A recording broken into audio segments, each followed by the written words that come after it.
beautiful people. Welcome back to the story of Chuck. We won't call it the summer of Chuck because it's a little more detailed than that. We're going to pick up where we left off last week, and that was with him getting ready to graduate drug court after being in this program for, 18 months, I believe. And that's where he left us off. If you haven't checked out episode 64, I believe, to get part one of Chuck's life, you may want to do that before checking this out. Either way, I'm happy you're here. You can start at part two. I'm easy. And I'm reaching out on Facebook, and one of the old dealers, opens, and says, hey, we're still playing over here. You want to come through? And I said, kind of shrugged it off, but then I said, what the heck? Why not? I go in, I play, I win, which is probably the worst thing that could have happened. So this was a Thursday night. Where were you prior to playing poker? Just to put, again, context around how crazy our thinking gets. The first time? Well, the first time that I know about, you left one place and went to the poker club. That was the second time. Oh, okay. Sorry. The first time wasn't important, but the second time I went to a meeting at the center, a GA meeting at the center, left there, and then went right to the poker club. Yeah, it's crazy. It's crazy. Yolanda actually called me while I was at the poker club to check in. I went outside, talked to her some. I'm fine. Everything's going good, blah, blah, blah, enjoying life. Bullshit, and one of the guys at the poker club knew one of the guys that had just come into recovery then. And so they sent him a picture of me being at the poker club. And so he was new to recovery, didn't know how to handle this. So he talks to Bill, and then Bill, and Oscar call me in, and then coming in on a Saturday, they're like, we got to talk, you're gambling again. And those are two people I don't want to lie to. Right. I can lie to my mother. I can lie to my family. I don't want to lie to Bill and Oscar. One, because they can see right through you. There's that. And just two, I consider Bill like my recovery grandfather and Oscar like my recovery father. And I didn't want to lie to him, But I'm okay. I'm okay. I'm gambling, And it's, and when you get back in addiction, you don't pick up from the beginning again. You pick up where you left off. Period. So, and at this point, I had developed some trust with my mother. I'm still living with my mother. And so my mother says, I'm putting my credit card out on the table. I need you to use it to pick up something in the morning. Okay, fine. No big deal. Fine. Wake up in the middle of the night and something's calling me saying, you got to go to the casino. You got to go gamble. Wow. Now, I have her credit card, but I don't know her PIN or anything like that, And the problem, it was a Chase card, and Chase is very strict on their things. So I try to use it. I try to pick out what I think her PIN number is, and I try twice, and it flags it, And it flags it, and it sends an email to my mom. And what does my mom do first thing in the morning? She checks her emails. She checks her bank's accounts. And she gets in it. And when they flag it, they send an email and it's a big red thing saying your card was used. And she's like, what is going on here? Blah, blah, blah, blah, blah, And she's flabbergasted because she's like, we just went through this whole thing, 18 months, blah, blah, blah. And you're right back to doing what it is. Now, I didn't get any money out of it. So it's almost like no harm, no foul. You know what I mean? I mean, it's not good. There's a foul, but, it's not really something, I didn't get anything. I didn't get any money out of it. But I've broken that trust again. Right. I've broken that trust again. I'm gambling. So finally, she's hiding her credit cards at different places of the apartment. But I'm out there gambling. I need more money because I'm working at Home Depot. I'm making $11.50 an hour. It's not enough money to cover gambling, let alone anything else. And so then I find her, I'm like, okay, something, So I grab her Boscov's card. Now you'd say, what are you going to do with a Boscov's card? Right. Well, us being addicts, I mean, we're geniuses at what we can do at the time. And it's around Christmas time, so I start buying gift cards. And then I can take the gift cards and I find a pawn shop that's willing to take the gift cards and give you 50 cents on the dollar for them. So I take her Boscov's card, I buy a bunch of gift cards, and I take it to the pawn shop. They'll give me 50% on the dollar. You know, once they verify that they're legit cards and that they work. And so I do it once, it works, so why not do it again? And again, and again, and again, and again. And finally, my mom doesn't even shop at Boscov. She just had the card. You know, a month goes by, she gets a bill for like $1,200 from Boscov's, and she's like, I don't even go to Boscov's. What is going on here? Mm. And she just comes to me and she's like, you're done. She's like, I'm done. You're done. And she leaves the house, goes right down to the police department, has to file another police report. And then the police call me and they're like, we need you to come down here. That had to be so hard for her to do. Again. Yeah. After she had done it the first time. So yes, very hard for her to do. I come down and I'll tell you exactly how hard it is because, so this is Colony Police Department. Well, guess what? I grew up in the town of Colony. I went to North Colony. They know me in the community. So they know my mother. So I had to come down, and these are kids I went to high school with. They're like, Chuck, what are you doing here? What is going on? Blah, blah, blah, blah, blah. So they're like, listen, you know, we're going to process you. You're not, you know, we're not putting bail. You know, you have to show up to court. We're going to give you an appearance ticket. As they're processing me and fingerprinting me and stuff like that, my mother is calling down to the police station to make sure that I'm okay. Aw. So the guy's like, he's trying to take my mugshot. He's trying to do my fingerprinting. And he gets a call. He's like, there's a woman on the phone that needs to speak to you. And he's like, all right. He's like, hold on, stay here. He comes back. He's like, your mother just called just to make sure you're okay. And I told him, I was like, yes, he's processing him. He's going to be home shortly. So not only do I have a charge now for this, but my drug court charge comes back into play because I was on the ACOD from that. I got to go to court for the drug court charge, and I have to go to court for the new charge. And the drug court judge is really not happy because I had made this big speech, going through the whole program. And the worst thing for those programs is when people go back out and commit a crime again, because that goes to show that's how society looks at it and saying, you see, these don't work. Right. You give this guy a chance and he goes back out. And what the judge said, his biggest issue was that you committed the same offense again. You're using somebody else's card without permission, which is the same offense that you came in for. If it had been, you know, not that he would like smile or something like that. If it was something totally out of the relevant that wasn't associated with the other thing, he might have been a little bit different. But when this is the exact same similar thing, he's like, this guy doesn't learn. So this time, once again, now he's saying no deals. You know, he's like, you're getting a felony. That they combine the two cases. You know, I've got a felony on my record now for using, you know, an instrument without permission, using a financial instrument without permission. But I get 5 years probation. I'm on probation. You know, all this stuff's going on. And we're at May of 2018 now. Okay, when I get the 5 years probation. But guess what? I still want to gamble. Yeah, you do. And this is at one of, you know, and I'm arguing at meetings. I'm getting into fights with people at meetings. You know, I'm not focusing. I was a wreck, an absolute wreck, you know. And I remember talking to you specifically, and you pulled me aside and you're like, Chuck, do you want to stop gambling? And I said, no. You know, I said, not really. And I remember talking to my counselor. I was telling Brenda, I was like, as long as I'm not stealing, I'm not bad. You know, I'm blowing all my own money. Lo and behold, I switched jobs from Home Depot where I was in a job where I wasn't handling money. I was working in the paint department, handled no money. I decided I don't want to do that anymore. I want to go work at McDonald's as a manager for $1 more an hour. But now I'm handling money. And the first couple of months go by. I'm fine. I get sick. I get in the hospital.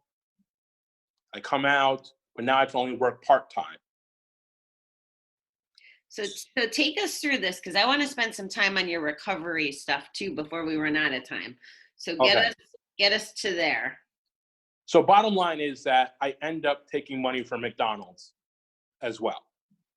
Sound like a familiar pattern? Yeah.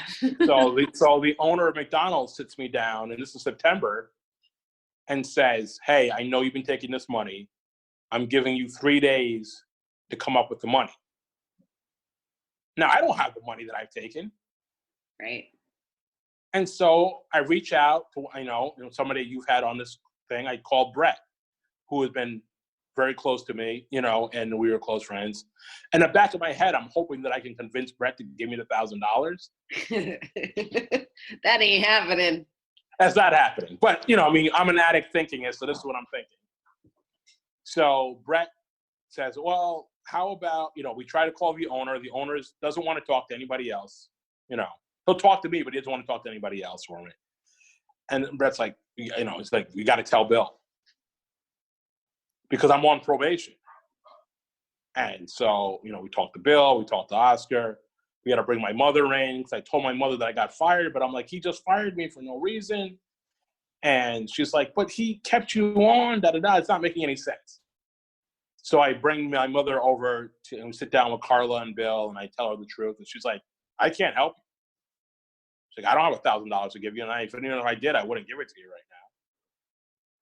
now. And so, Bill works it out. He calls my probation officer, and they say, okay, if this guy doesn't press charges against you, but you have to go to rehab. You have to go to rehab. And that is something that I had, sworn I would never go to. Oh, yes, you did. Very vocally.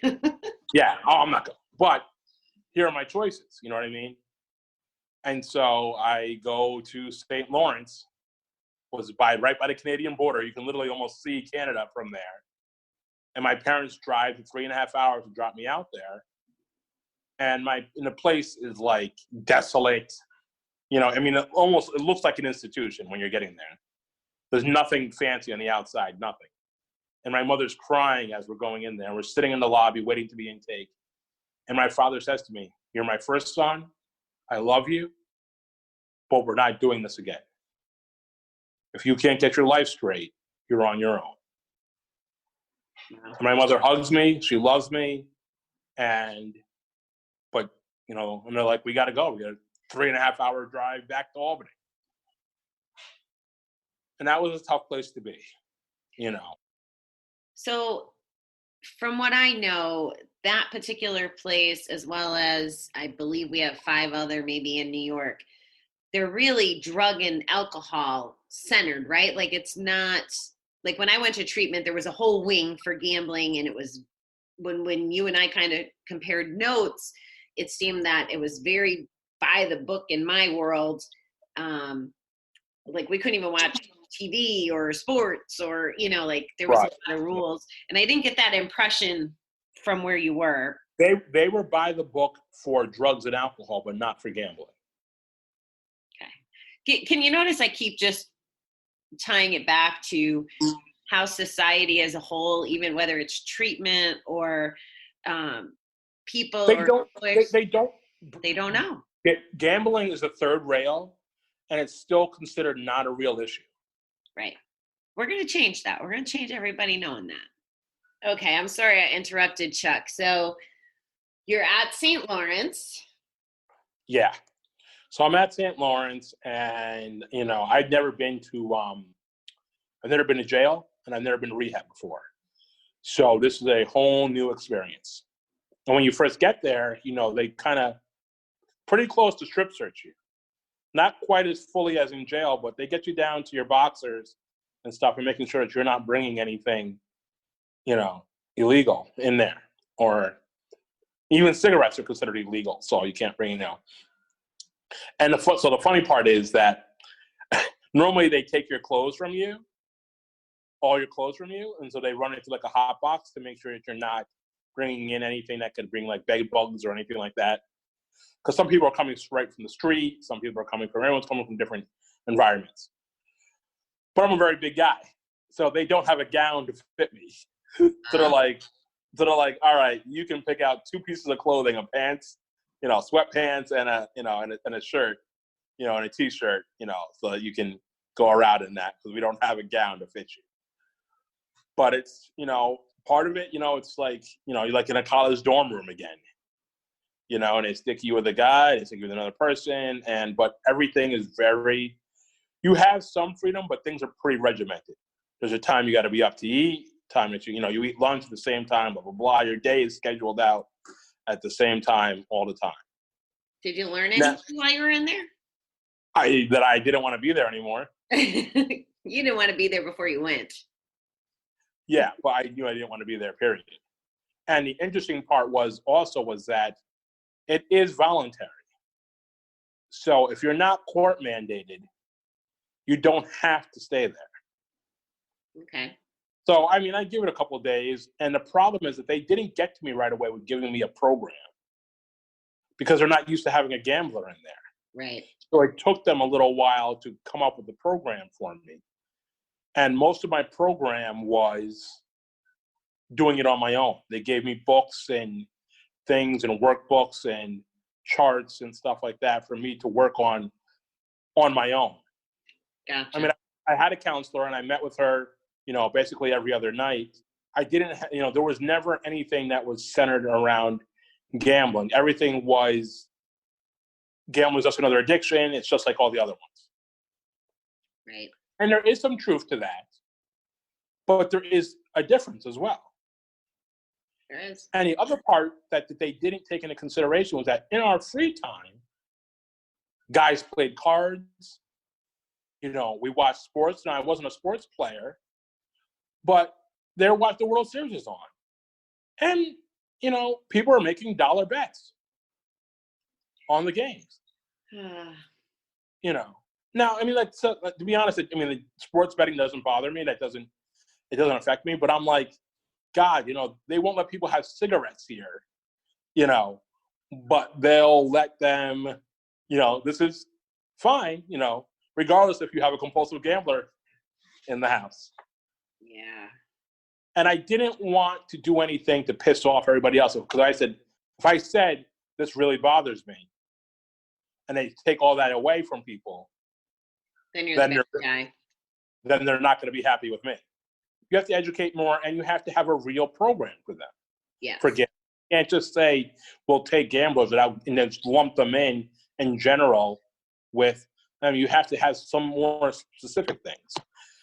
But one of the things that I learned while I was there is I listened to other people, and they were like, when I get out, I'm going to have, go to meetings and stuff like that.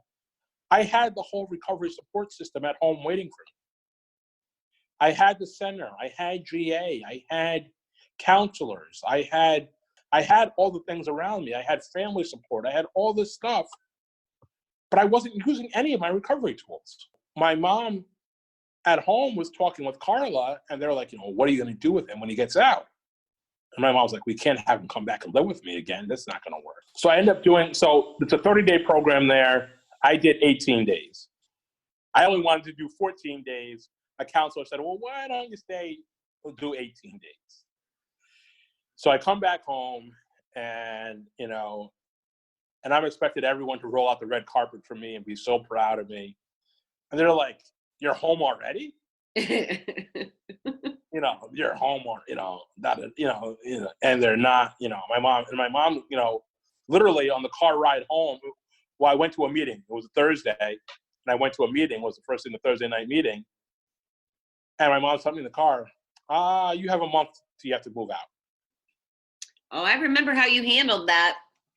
Oh, very well. Very, very, very well. I'm like, what the F? What are you talking about? Blah, blah, blah. Where am I supposed to go? I don't have any money. I don't have a job. Blah, blah, blah, blah, blah. Everything in the book, Luckily, we have the center. We have the report, team. Sherry went with me down to DSS. She sat with me the whole day, fill out the paperwork, get that going so you can start getting food stamps and everything. In the meantime, Brenda and Carla were working together to try to find a house for me. Because the halfway houses are not going to take somebody who doesn't have a substance abuse problem. Another crazy perspective of this. It makes me nuts. Right. So through their searching and looking, they came across the house that I'm in now, which is a recovery house, but they call it 3/4 housing.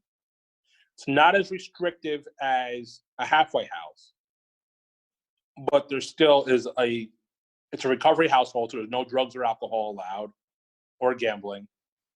Even though in the cabinet there's chips and there's chips and cards, a chip and card set there. But I never touch them. I don't use them. But I thought that was funny that I come in and like then we'd have like the courtesy to like get rid of it. It was, you know. It's normal. Gambling's Right. normal, Chuck. But it's also one of those things too, and you know this, in recovery, for a lot of people who are recovering from drugs or alcohol, gambling's the third rail. So if they put down the drugs and alcohol, they'll pick up the gambling. Yeah. So, but I find this house, it's $500 a month, but that includes everything. Nice. So my rent's paid for, my heat's paid for, we have cable, we've got Wi-Fi. My mom put down the deposit, and stuff. They went out, they take my stuff, pack up my stuff, come down here. We went shopping, got my grocery shopping, everything done. They still help me with it. As my dad said, I remain gamble free now. So this is I moved in here December 1st of 2018. So I had about a month, just over 2 months of gamble free time. And they agreed, that they would continue to help me. My mom said that, I'll pay you rent for 3 months. Well, 3 months turned into, 12 months. But so actually 13 months. But anyways, so that's a whole nother story. But my mother, no matter what I've done, my mother has stood by me through all this. And through all this, she's also gotten treatment for herself from the center and everything like that. Can we talk about that for a second? Sure. You mentioned Carla, and again, our audience, you've been name dropping, and I know who you mean when you're talking about it, but the people in Switzerland don't. So Carla is the counselor. She happens to be my counselor, but she's the counselor that kind of leads the charge with what the significant others, which includes family members. That's something that makes the center special, for starters. It's kind of like Gam-Anon therapy, essentially. Do you think that your mom having that program has helped your relationship and helped you guys through this process? Huge. Because it gave her insight, and it also showed her that she wasn't alone. Right. Because she basically, all this in the meantime of all this is going on, my parents separated. I mean, they're still legally married. They live in 2 separate places, and she felt like all this responsibility fell on her. I mean, my kid brother's trying to make his way in the world. He's finishing college, starting his first real job. So he financially can't really help. My sister financially has been very successful, but she is tired of helping everybody. She had to help my parents, literally bail them out twice because they, back payments for the mortgage and stuff like that and all this other stuff. And so she's like, and my sister's very economical. She's not going to keep throwing good money after bad. Right. And she helped me some before, but she's like, no more, I'm the same way with my brother. And it's a battle. For us, sure. It's a battle. Our insides get torn up about that stuff. And they love me more than life itself, but both my sister and my brother are not going to mess up their lives to help me. Right now, Chuck, where are we today, and what does your life look like today versus the first 18 months? Today, right now, I'm living on my own. I mean, I'm still in the same sober support house. I've been here, going, past 15 months now, going on 16 months. But I had a job until this week of the coronavirus. But I had a job. I was paying my own rent. With my mother's support, I would get, the money comes direct deposited to me. I give my mom money, the money, right away. She knows when I get paid. And when we meet up, we go and get the money. I give it to her. She holds the rent money. So what that does is I say that no matter what I do, even if I go out and screw myself up, my rent is paid. Right. So you don't lose your housing. You know what I mean? And like I said, the good thing about this place is that you pay the rent, it pays for everything. The transparency of her helping be engaged in your money helps your thinking or your recovery. Like if you wanted to gamble, you'd be like, oh, mom has the money. Does it have any impact like that? It helps keep you accountable. It helps keep you accountable. But what my mother said, and I think she was encouraged to do this, was you can help him, but you can't do it for him. Because my mother's going to be 70 this October. My father's 68. You know, he recently battled cancer. If they go, you have to, you know, at 42 years old, you're not a kid anymore. You know, you're 41 going to be 42. You're not a kid anymore. You have to, you know, we will assist you with this, but we're not going to do it for you. So at this point now, Bobby, though, I think, you know, I got a job. I've held a job a couple of months. I'm paying my own rent. I'm paying, you know, for my own bus pass to cover my transportation. I'm paying my own way. You know what I mean? And for the first time in the last, I'd say, let's give it, you know, 10 years, you know, I'm covering my own way. Nice. Now, life on life's terms comes in, coronavirus comes in, you get, you know, I'm going to get unemployment. But I've also saved enough money, Bobby, so that April rent, everything is paid for. And so I have enough savings to cover for May to June. Nice. Congratulations. That's a big deal. Yeah. Because when I was gambling, I couldn't save a penny. Wow.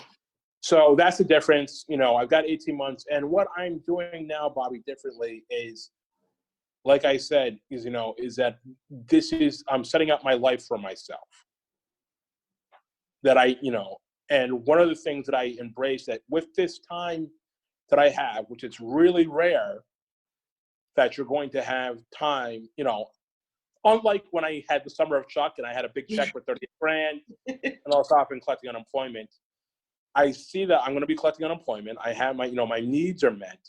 I'm going to use this time to better myself, dive deeper into my recovery. Like I said, since we started these meetings over the phone and on Zoom, you know, I did one meeting on Saturday with the center, 2 meetings on Sunday.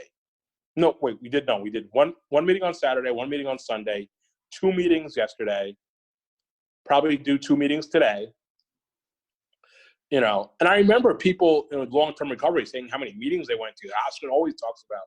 And I'm like, yeah, these guys are just doing it because they're retired and old. They got nothing better to do than go to meetings and drink coffee and listen. But that's how you're going to do it. That's how you're going to get through it. And, you know, you wanted to talk about my bipolar thing. So my bipolar medication lapsed at the beginning of the year. And so I kind of, you know, I hemmed and hawed about it and stuff like that. And so I didn't get it, re-prescribed right away. I said, I'm doing okay. I'll be all right. You know, I can wait, you know. Well, then this situation comes up completely out of my control. Schedule turned upside down, job upside down, all society's upside down right now. And my, you know, bipolar is starting to really mess with me. And I'm trying to get my medication back, get my script refilled. And guess what? My doctor is out of the country. And the new doctors, you know, say, you know, we don't want to prescribe it. We're not sure, blah, blah, blah. You know, you haven't had your physical. So I set up my appointment to get my physical to come in April 1st. I'm like, okay. I can hang on till April 1st. Well, guess what? I get a call from them today. Yeah, your doctor's not going to be back because she's out of the country. Guess what? She's in India. So she can't get back. And even when she gets back, we probably have to do a mandatory 14-day quarantine. Right. So they're like, can we push back they leave me a message. I missed the call. Can we push back your thing? I'm like, I need my meds. Yeah. And if you know anything about the healthcare system, especially when it comes to mental health, you can't just call a mental health line and them give you a prescription for your meds. They won't do it. Yeah. And what's so annoying is I'm like, you guys have my file. You have my history. Like, I'm not asking for, before I talked about a prescription change, I don't want to change. Just give it to me straight. And what's keeping my sanity are these meetings. Talking about it. talking about it, listening to it, talking yourself out, of things, are keeping me from crawling the walls. I'm watching, I'm talking on Facebook. People are going nuts already. And Yeah. we're 2 days in this quarantine, and people are like, when is it over? And I'm listening to the news cycles, and they're saying, they're like, Trump saying it may be done by tomorrow, it may be done next week. We're reevaluating in 14 days. And some of the other people, the Albany chief of police said, this could be June, July type situation. So no one knows how long this is going to go for. Right. So bottom line is that, the meetings and everything like that, talking, all this is helping me keep it together when everything else around you is falling apart, because no matter what happens, I don't want to go back to gambling, because then all bets are off. And in this house, if you use, you have two choices. Either you go to a 30-day rehab or you have to get out. Wow. And their policy is that because of the safety of the house, they're not going to let one person deciding to take their will back put everybody else in jeopardy. It's fair to me. Sounds fair. It is fair. So I really like the call out about meetings and making good use of your time during this, because I think that's probably something that a lot of people are struggling with. I personally hope that that the addicts are doing things like you're talking about, the reaching out and the meetings. Thank you, technology, right, for all the options that Oh my God, yeah. And thank you, technology. It's showing so many older people, especially in GA, like they're just discovering the thread on WhatsApp, and they're like, "This is fabulous."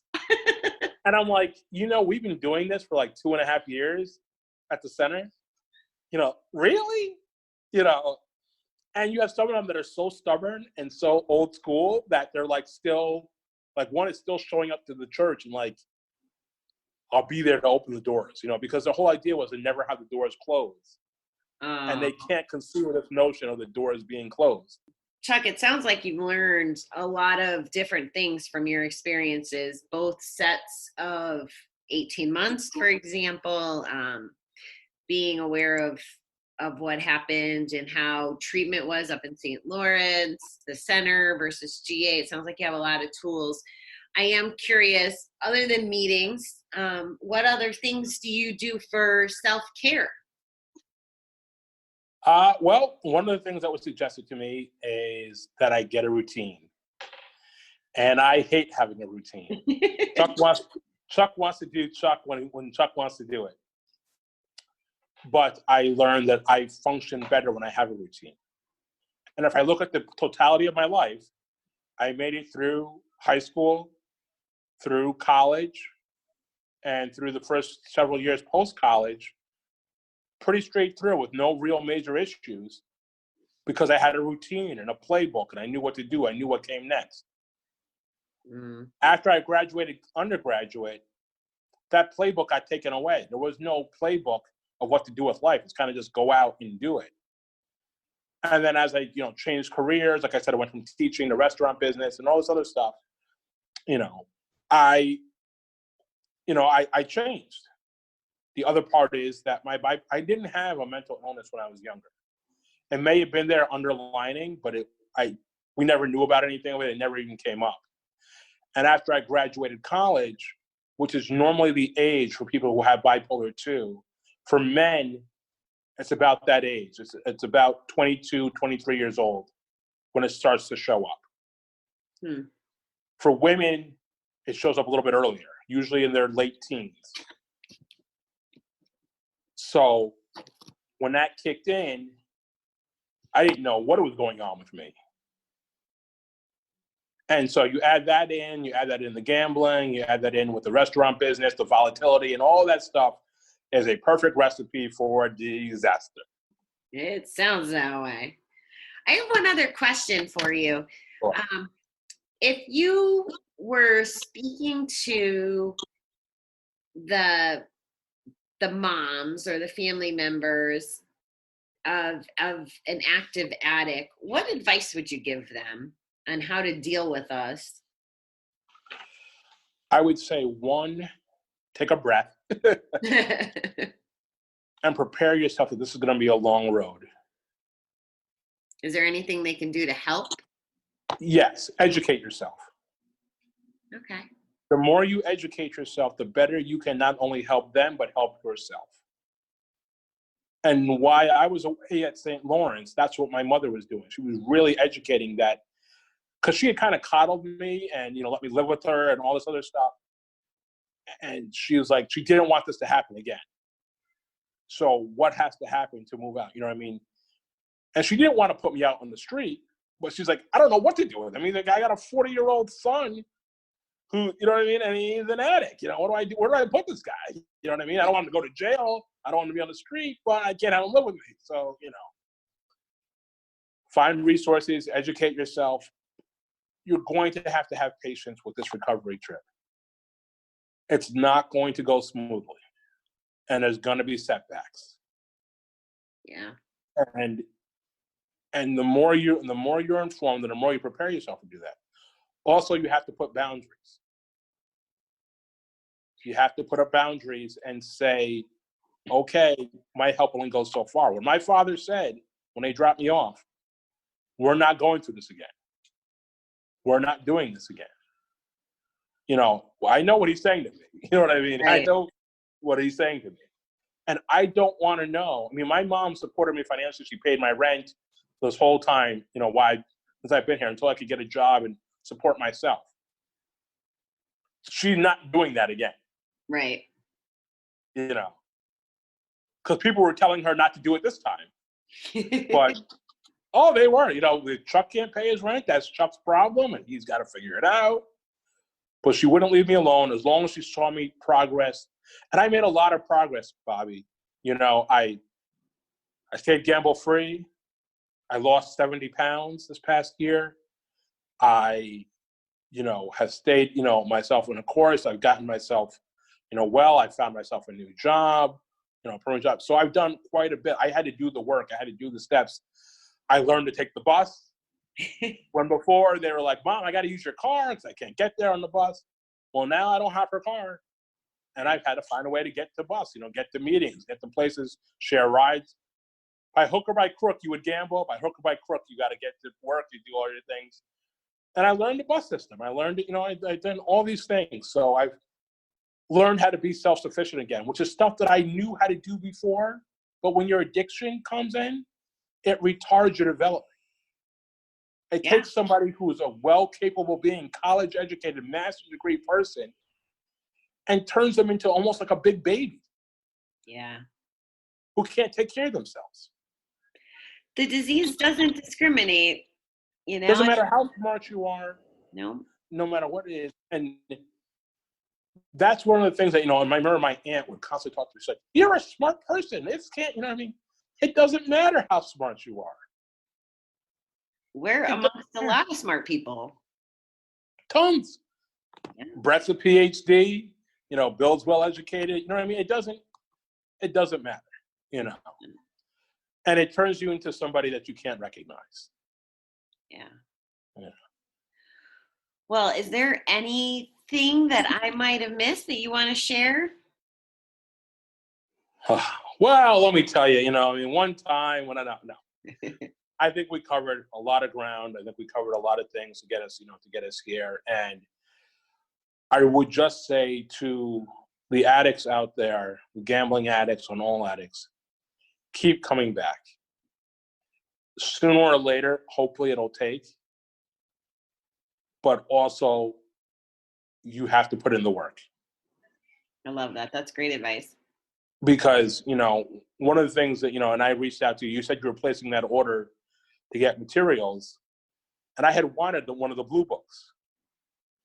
And, and I didn't have the money, unfortunately, at the time because I wasn't working. And you said, don't worry about it. I'll get the book, pay me when you get things. And I've used that daily meditation as a day at a time. And I read that every morning before I'd go to work. Before I got dressed, I would take a second, read that, say the serenity prayer and say, God, protect me as I go on my day. And as long as you keep doing the next right thing, things will fall into place. That party that I wanted them to throw for me when I left rehab didn't happen.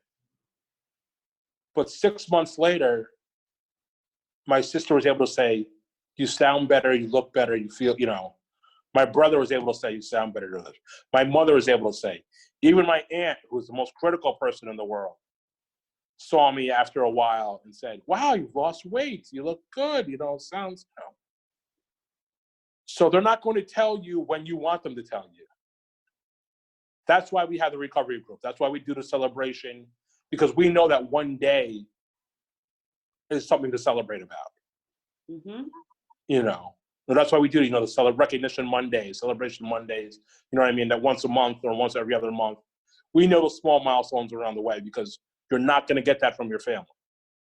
Right. You're not going to get that from your friends. Yeah. It's a good point. And we're all in this together, and it's fun. I think the celebrating keeps us on our path, you know? My mother always says, "What are you guys celebrating about again this time?" You know, and she's saying it tongue in cheek, knowing it, but she also doesn't get it because we know that we celebrate because one person's victory, one person's accomplishment is everybody's accomplishment. Because none of us get this on our own. We know we have to work together to do this. Right. You know, and when you first started doing these podcasts, I wasn't at a place where I was confident in myself enough to talk about it. You know, so I didn't volunteer. You know, and you you know, you asked, you know, did you volunteer? I said, I'll listen, but I ain't doing this. This woman's crazy. You probably still think that. You are, but we all are one form of crazy or not. And Bobby, you know, you've been by my side this whole time and been a real, like a big sister to me. And you asked me a question and gave me an honest response when nobody else would. Everybody else would tell me, "Chuck, you have to stop gambling." You asked me, do I want to stop gambling? And the truth is I wasn't ready to stop gambling. You know, and it wasn't like, you know, at the time I was like, "Oh, Bobby's giving me permission to gamble." But I realize now that's not what you were doing. The truth is about this addiction, you can't start getting real recovery and real help until you're tired enough and ready to stop. Yes. Yeah, and nobody can decide that for us either. Right. So that's why it's such a like tight walk with the family members and the parents and the significant others is, you know, back to the simple premise of like, what are you doing? You're a smart person. You know, why are you doing this? So right. And until you're in it with your body being taken over by the monster, you know, they're not going to understand. And the other thing I just want to elaborate for everybody listening, Chuck was referring to Milestone Monday, which is something that we do, and those mean counselors of ours make us be happy about our victories. So it's a great practice that we do. And I think it adds a lot of value. I mean, I golfed with a couple guys from group on Saturday, and the go-to is to be like, "Oh shit, I suck. I missed that shot." But I can hear the counselors in my head going, "No, it's okay. You're out here enjoying a good day. Who cares what the score is?" You know, like all the positive right. stuff. I love that we have that in our community. Mm-hmm. So I really appreciate you being here. I had done an episode on transparency, and you know, there's different schools of thought about how we reveal ourselves or when in our recovery or if we're gonna. So I just want to say that I'm very proud of you. Thank you. You know, both being aware of when you were and weren't ready, and then, you know, volunteering for this. So I'm just thrilled that you allowed me to chat with you today and that you shared your story. Well, definitely, Bobby. And like I said, it's with you, it's like talking with a friend. And I know that, you know, you said, you know, you have to do editing and all this other stuff. But I trusted you. You know what I mean? I'm like, she's not going to make me look like an idiot. So, you know, we're speaking. No, but you know, if you know anything about being in media or doing, you know, podcasts and stuff like that, editing can make somebody seem however you want it to be. But I'm I not said, that fancy or no, skilled yet. right. So, I mean, I just said, I'm going to have a conversation with Bobby. I'm going to tell my story, have a conversation with Bobby, and hope that I can help somebody. You know, because I think that you can really help somebody. And I think that what you're doing is good because you're taking that next step. Because people listen to podcasts all the time. The meetings are great, but us coming together and gathering in one place and something like that is not as realistic as it's going to happen. People, and especially when people are first in recovery, they kind of want to do things on their own time. Mm-hmm. And this is something, by doing this, they can listen to it at their own time. They can do it at their own leisure, in the car, and privacy and stuff. So I think you're on the cutting edge of really doing this, and I'm very proud of you of what you accomplished. Thank you. I always, especially when I'm doing episodes by myself, I picture the person who can't get to a meeting. That's like driving down deserted I-10 across Texas that there's nothing but farmland. That's who I feel like I'm speaking to. Well, think about this, Bobby. How many times have we said in meetings, can we do it where somebody can call in, where we know we have somebody who's farther away, and they call in, and they'd always say, we don't really want to get to that. We want people to show up in person, and I get that. You know what I mean? I get it, but the idea is to get recovery, and now you have an opportunity where the whole world we can't meet, we Right. can't gather, and guess what? It works. And people are getting their recovery. People are feeling, good. And this is under the most extreme situations. So I think that I think people are also learning that people who were kind of against, embracing technology are kind of seeing that there are some benefits to it, and you can still get the message through and do it. So. Agreed. I think I spoke about it Saturday, that I think that the coronavirus is actually going to take us to like the next level, that there's going to be so much positive and cool stuff on the other side. And just examples you gave, the free time to invest in ourselves, the effort and teaching the old dogs new tricks. Like, there's just so many cool things that can happen on the other side if we could all maintain our sanity in the meanwhile. Right. Definitely. Well, thanks again for being here, and okay. Thank you for having me. Appreciate it. Well, that was my friend Chuck. And believe it or not, I didn't pay him extra to say all those nice things about me. I find myself writing down things when I go to, go over the edits and go over the show about points that the guests make. And Chuck really did a good job, I think, of showing why we need podcasts and voices and every effort possible to educate the public. The thing that I think bothers me, one of the things that bothers me the most, is I've been to a couple recovery conferences or recovery events, and some, I think they know that gambling's going to be there, gambler recovery people, and they'll be gambling at these events. And he was talking about being an inpatient, and basically they didn't think about that when they had the sports on TV or at the 3/4 house he's living in. They're not thinking about those poker chips. Those poker chips could send someone reeling. It's kind of like if you had, I don't know, a shot of vodka in front of a recovering alcoholic. It's just, that's the way it works. And it's unfortunate. And I hope that, we continue our work and like we discussed, coronavirus having its positives. Maybe technology is part of what helps us get the message out there. So, all right, we got to do a quote. This quote comes to us from Good Housekeeping. Who knew?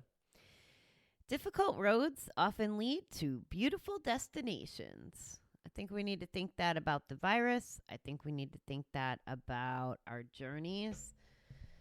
And I guess just because I think it, it must have to be true.